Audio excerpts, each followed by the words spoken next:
Light from a planet 120 light-years away just reached us, and it carries a whisper, a chemical fingerprint. Not random, not ordinary, but something, ... familiar. What if that planet isn't just out there ... but alive? But if you listen closely, not with ears, but with instruments, you'll find it's not truly silent. Space is filled with signals, not sounds, but light. And light, when you break it apart, tells stories. Some of those stories are billions of years old. Some are still unfolding. It has a way of breaking light apart into its individual wavelengths, like a prism breaking sunlight into a rainbow. But this isn't just for beauty. When light passes through a planet's atmosphere, some of it gets absorbed by the gases present. That's already interesting. Then they found methane. Also interesting. Then carbon dioxide. Now they were paying very close attention, because this combination of gases, in the right balance, might mean something is happening on that planet. Something beyond geology. Something that could, just maybe, point toward life. It's not easy, but somehow, with JWST, we're doing it. And the fact that we can even detect these gases, water, methane, carbon dioxide, from so far away, is already remarkable. That leaves behind tiny gaps in the spectrum. Fingerprints, in a way. Each gas has a unique set of fingerprints. It's not a photo of an alien city or a radio message from another world. When we look at an exoplanet, a planet outside our solar system, we're really looking at a tiny shadow as it passes in front of its star. The light dims just a little, and during that moment, some of the star's light filters through the planet's atmosphere. On Earth, methane doesn't last long in the atmosphere unless something is producing it. On our planet, that something is often life, microbes, animals, plants. It's the result of years of engineering, planning, dreaming. But it's giving us something else. A reason to keep looking. A reason to keep listening to the silence and what it hides. JWST was launched not just to take pictures, but to ask better questions. Questions like, are we alone? Is life something rare, or something written into the very fabric of the universe? And water, of course, is essential to everything we know as living. So when we find both on another world, especially together, it raises big questions. It has an atmosphere rich in hydrogen. It holds water vapor in the air. It might have liquid oceans below, and something perhaps, something simple, ancient, microscopic, might be living there. That's the light we capture. That's the light we study. But it's a clue, a whisper, and in the vast silence of space, even a whisper is worth listening to. And if we can find them, we can know what the atmosphere of that planet contains. Chapter 1. The silent signals in space. The light takes time to travel. From a nearby star, maybe a few years. From a galaxy far away, maybe billions. And from a planet orbiting a distant star, just a flicker of light, faint but meaningful. We might see a moment frozen in time. Volcanic activity. Chemical reactions beneath the surface. So scientists are careful. They don't make bold claims, but they do ask bold questions. A moment that could change how we see ourselves. Space is quiet. That's the first thing people say when they imagine it. It doesn't see like we do. It looks in infrared. The heat signature of distant stars, planets, and even galaxies forming at the edge of time. It doesn't just look at things, it reads them. When we point a telescope at a distant star, we're not just seeing it, we're seeing the past. The James Webb Space Telescope, or JWST, is the most powerful eye we've ever opened to the universe. One of JWST's most important tools is called spectroscopy. This is how scientists discovered something strange. They were looking at a planet called K218b. It orbits a red dwarf star about 120 light-years away, in the constellation Leo. Not exactly close, but not impossibly far either. And when JWST analyzed the light passing through this planet's atmosphere, it found something that made scientists stop and think. In the spectrum, they saw signs of water vapor. Of course, this isn't proof, not even close. To understand why this matters, you have to imagine the challenge. Planets are small, stars are big. It is like trying to understand the ingredients of a soup by catching steam as it escapes from the pot.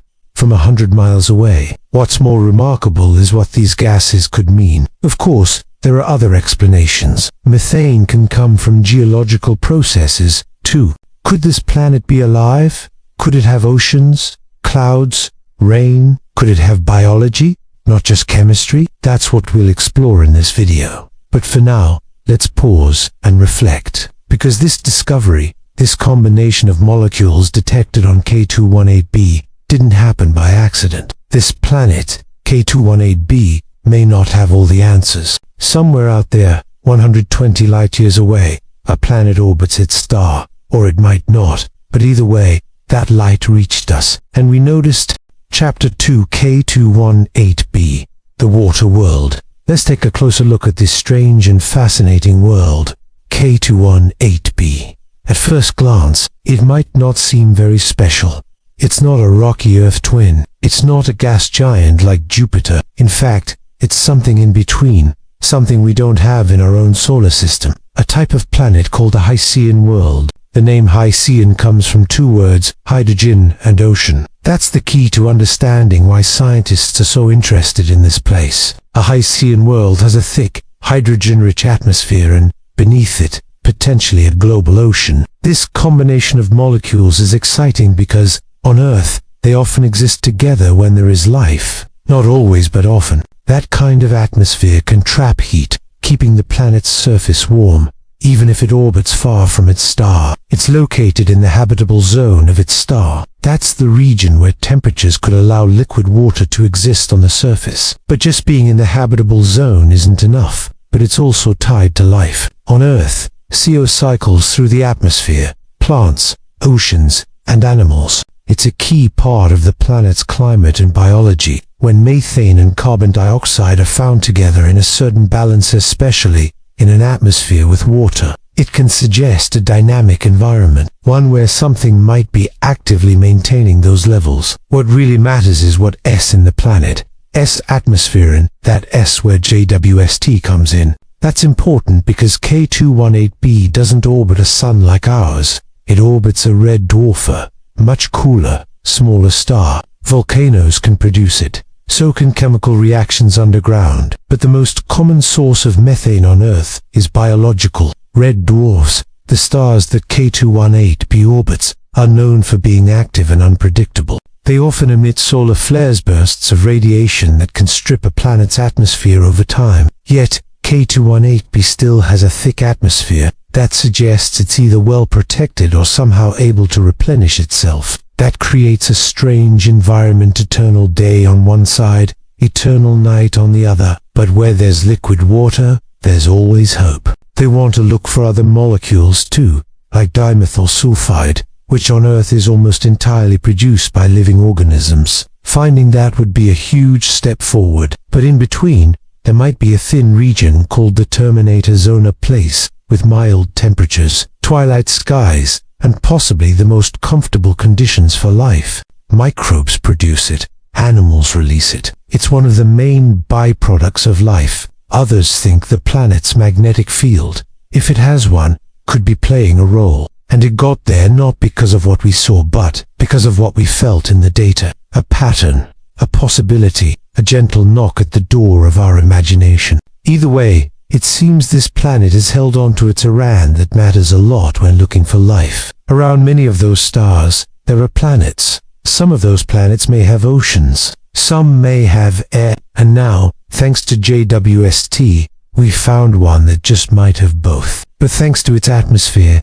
it might still have the right conditions for life. To imagine alien creatures swimming in deep, dark water. To wonder if they think, or feel, or dream. But the truth is, we don't know what's there. We only know what the light tells us. And the light, so far, is whispering something worth hearing. Imagine an entire planet covered in water, no continents, no dry land, just endless ocean, deeper and more mysterious than anything on Earth. Now, picture that ocean wrapped in a warm blanket of hydrogen gas. K218 billion is about 8.6 times the mass of Earth, which makes it as when JWST studied the light filtering through K218b's atmosphere, it detected several key gases: water vapor, methane, and carbon dioxide. Let's break that down a bit. Water vapor is the most straightforward. It tells us there's water in the atmosphere, possibly a lot of it. And if there's water in the air, there's a good chance there's water on the surface, maybe even a full ocean. Methane is more interesting. On Earth, methane can come from both living and non-living sources. Carbon dioxide, similarly, is released through natural processes like volcanoes and decay. Now here's where it gets really intriguing. Scientists aren't just interested in the presence of these gases, they're looking at their ratio. On Earth, that something is life. It doesn't mean life must be present, but it makes the planet a strong candidate for further study. What makes K218b even more unusual is how stable its atmosphere seems. Some scientists believe that the hydron-rich air might act like a shield, absorbing and deflecting some of that energy. Let's pause here for a second and reflect on what this means. You're standing on a small rock orbiting a yellow star. That star is just one of hundreds of billions in the Milky Way. It's tempting to jump ahead. K218b orbits its star every 33 days. It's tidally locked, meaning one side always faces the star, while the other remains in darkness. If there is an ocean there, it might not be like ours. The pressure could be higher. The chemistry could be different. Right now, scientists are proposing future observations, more time with JWST, but we're not there yet. This is only the beginning. K218b has gone from being just another exoplanet in a catalogue to one of the most interesting places in the galaxy. The ocean world awaits, and with every new observation, we get a little closer to knowing whether it's just water and gas or something more, something alive. Chapter 3. The ingredients of life. Let's imagine a quiet world covered in water, wrapped in gas, circling a red dwarf star. There are no cities, no machines, just wind, heat, and molecules drifting through the sky. But just as powerful, could the basic ingredients of life exist there? And if they do, are they just floating in the air, or doing something more? But beneath that calm surface, something could be happening, something slow, silent, ancient. On Earth, water is where chemistry becomes biology. Cells depend on it. DNA floats in it. Every form of life we know needs water to function, not just to survive, but to even begin.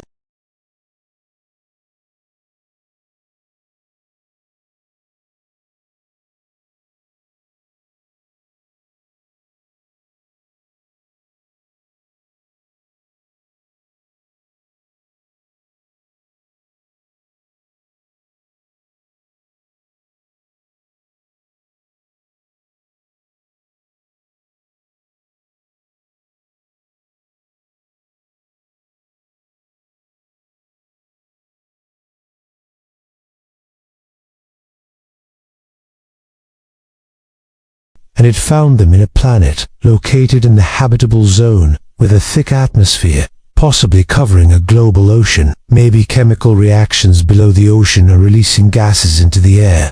That's entirely possible, and scientists are exploring those ideas too. But it might be the strongest sign yet. Many of them produce methane as waste. It's a sign that something is active, something feeding, breaking things down, releasing gas. But it's opened the door. It's shown us that the tools we've built are working, and the signals we hope to find are out there. If that ocean exists, and if it's warm enough, then it's not just a sea. It's a laboratory, one that's been running experiments for possibly billions of years. But we already know something about its air, its temperature, maybe even its ocean, all from a few photons, tiny particles of light that crossed 120 light-years of space to reach us. But now, we're going deeper. Let us ask why these molecules matter so much, and what role they play in life as we know it. They're wondering, what other gases should we be looking for? Observing time on JWST is precious, but K218b is now a top priority. Researchers want to capture more light, more data. They want to confirm what's there, and see if anything new appears. One possibility is something called dimethyl sulfide, or D. On Earth, DMs is almost entirely produced by life, mostly microscopic plankton in the oceans. If JWST or future telescopes detect DMs in an exoplanet atmosphere, it would be a major clue. Start with water. On Earth, for example, we have large amounts of oxygen and methane in the air. two gases that should unexist together naturally. Something has to constantly produce and replenish them, and that something is life. It's often called the universal solvent. That means it can dissolve more substances than any other liquid, but it has given us something almost as valuable, a reason to believe the question is worth asking, again and again, across centuries. If K218b has water in its atmosphere, there is a good chance there is water on its surface too, maybe an entire ocean. Now think about methane. On Earth, methane is often produced by living organisms, especially simple ones like microbes. These tiny life forms don't need oxygen. They don't need sunlight, but methane doesn't last long in an atmosphere. Over time, it breaks apart under sunlight. Then there's carbon dioxide. CO is everywhere on Earth, in the air, in our breath, in the bubbles of every soda can. So here's the real question. Is that pattern showing up on K218b? Right now, scientists are focused on something called biosignature gases, molecules that could point to life. It starts to feel like a system. That's what makes this discovery so compelling. That combination, we've never seen it like this before. Now, let's be clear. There are other ways to explain these signals. Maybe K218b has a strange interior. But here's the interesting part. Some scientists are already thinking about the next step. Even more exciting is the idea of chemical imbalance. Life tends to create imbalance.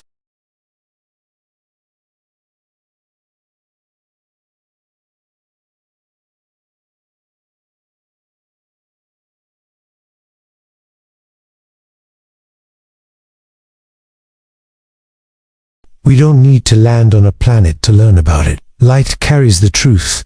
We just have to know how to read it. So what happens next? The scientific community is buzzing. More proposals are being written. And maybe, just maybe, one of those new signals will be impossible to explain without life. Until then, we wait. We keep studying. And we keep asking the most human question of all. Are we alone? K218b hasn't given us a clear answer, because when we find the right ingredients, and when they appear not once, but again and again, in distant skies, then maybe, just maybe, the recipe isn't unique. Maybe life is not the exception. Maybe it's the rule. Chapter 4. The atmosphere that shouldn't exist. Let's take a step back for a moment. Imagine standing on a planet 120 light-years from Earth. The sky isn't blue. The sun, if there is one, might be red or orange, maybe even flickering strangely. At first glance, it seemed just like many other super-Earths or mini-Neptunes, larger than Earth, but smaller than Neptune. Now, that might not sound exciting to most people, but here on Earth, DMs is only produced by life, specifically by marine plankton. That S, right? Tiny organisms in Earth's oceans are the only known natural producers of this gas. So when JWST detected its spectral fingerprint in the atmosphere of a planet 120 light-years away, scientists were stunned. A gas giant with no solid surface, most likely uninhabitable. But then JWST looked deeper, and the story changed. Microbes release methane and DMs. Life doesn't just exist within our planet, it transforms it. If something similar is happening on K218b, we could be seeing the same fingerprints, just much farther away. The gravity pulls on your body a little differently. Now look around. What do you see? Instead of land and oceans, a Hycean planet may be covered entirely in deep, warm oceans under a thick, hydrogen-rich atmosphere. The pressure would be immense, the air unbreathable to us. K218b orbits a red dwarf, which is a small, relatively cool type of star. These stars are the most common in the galaxy. It tells us we are not unique, that the processes that shaped life on Earth are not special or rare. Maybe this discovery will lead to better tools, more missions, and clearer answers, that the universe might be teeming with possibilities. The scientific community is cautious. The data from JWST needs further confirmation, of hope, of questions waiting to be answered, and maybe, just maybe, of something that looks back at the stars, like we do, and wonders if it's alone. The signals are faint. We need more time, more analysis, and ideally, more telescopes pointed at the same target. But even with all that said, we've already crossed a threshold. For the first time, we're seriously considering that an exoplanet might have a biosignature, a chemical sign of life in its atmosphere. And while they're prone to flares and radiation, they live for trillions of years, far longer than our own sun. That gives life plenty of time to start, evolve, and adapt. If there's life on K218b, it might be older than humanity itself. But for someone, it could be perfect. Rocks, clouds, oceans, maybe even signs of something more, something alive. And it didn't happen decades from now. It happened this year. We've been so focused on finding Earth-like planets, but what if life doesn't need Earth-like conditions at all? Scientists are careful not to claim too much. It's one thing to say, this gas could mean life. It's another to say, there is life. We're not there yet. But even a maybe is more than we had before. What if life is more adaptable, more diverse, more alien than we ever imagined? There could be other explanations, or the signal might not be as strong as it seems. But the fact that it's there at all, even as a maybe, is enough to shake the foundations of what we thought we knew. That's a fancy way of saying it's unstable. Something is actively changing it. In nature, when you see an atmosphere that doesn't want to stay still, something is stirring it up. It could be geological activity.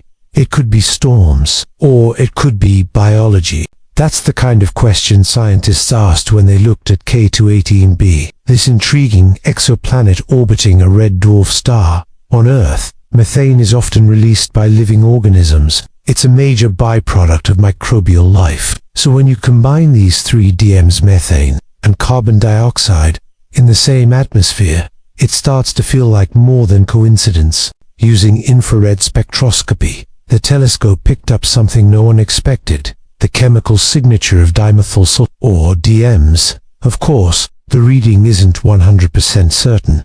We're still learning to interpret this data. But that wasn't all. JWST also detected methane and carbon dioxide, two gases that can be linked to biological processes. And here is where it gets even more interesting.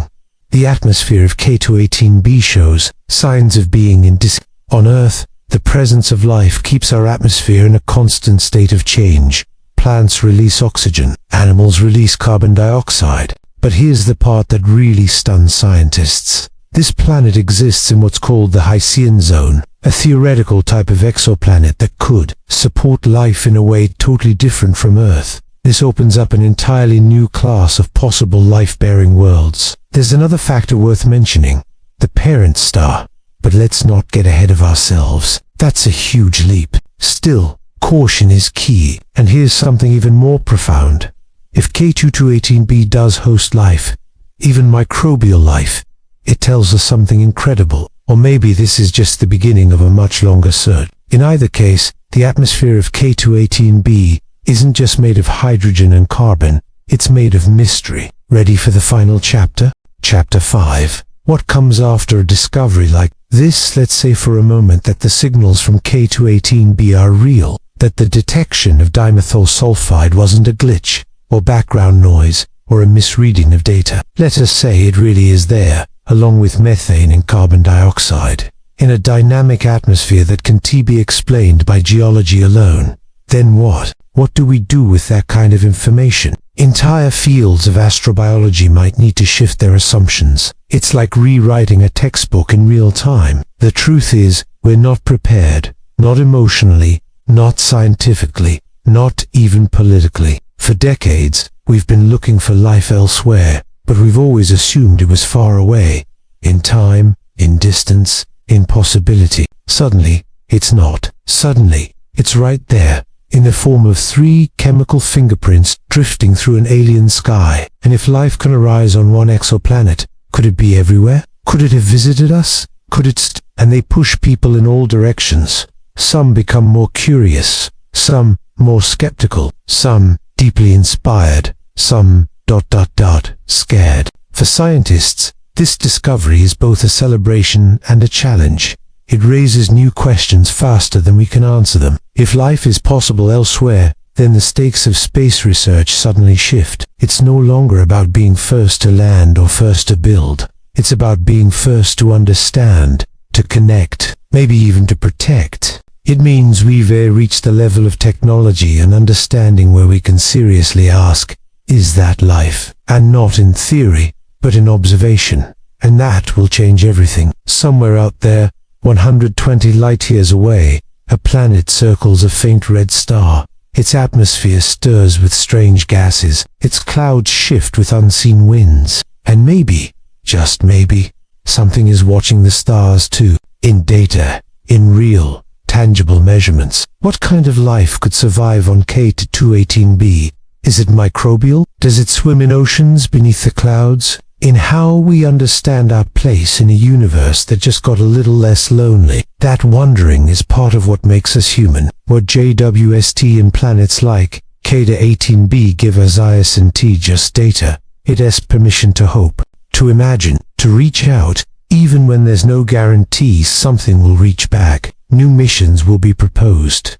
Better instruments, more focused observations. Maybe even space probes capable of flying past distant exoplanets in the far future. Could it even be intelligent? Are we looking at a single species or a thriving ecosystem? And how did it get there? Theoretical models will now have to stretch to accommodate life forms that don't breathe oxygen, that live under hydrogen atmospheres, that thrive in pressure and heat far beyond Earth's comfort zone. And with it comes speculation, excitement, even fear. Some will dream of first contact. Others will worry about what it means for religion, philosophy, or the meaning of life itself. Not just a trace, but a strong, steady signal. And then another telescope finds chlorophyll-like compounds reflecting off the surface, the kind plants on Earth use to gather sunlight. But there's another part of this story. The public news like this doesn't stay in labs. It spreads. It appears in headlines, across social media, in dinner table conversations. Because here is the thing. Life out there doesn't just change how we see the stars. It changes how we see ourselves. Are we still special if life is common? Does intelligence mean anything if it's not unique? These are heavy thoughts. Governments may start paying closer attention to space science, not just as exploration, but as strategy. Meanwhile, telescopes like JWST will keep collecting data. Scientists will reanalyze the atmospheric signatures. And then there's us, you, me, everyone on this planet, left to wonder what kind of neighbors we might have in the cosmos. But we shouldn't forget one crucial thing. Even if K218b turns out to be lifeless, the fact that we thought it might not be is already revolutionary. The next big leap may not be a discovery. It might be a confirmation that yes, this planet, or another, really does harbor life. Imagine, 10 years from now, a new telescope finds oxygen in the air of a planet orbiting a nearby star. At that point, it won't be a question anymore. It will be a reality. But maybe the biggest transformation won't be in space. It will be in us, in how we think, in how we dream. Because here is the quiet truth behind all of this. We've always looked up and wondered if we were alone. And maybe that's the beginning of something much bigger. So tonight, if the sky is clear, step outside, look up. If this kind of mystery keeps you curious, you might like what's coming next. So if you haven't already, feel free to stay with us. Here, at Echoes from Tomorrow, we tell stories for minds that wander, especially when the world goes quiet. Good night, wherever you are, and keep wondering.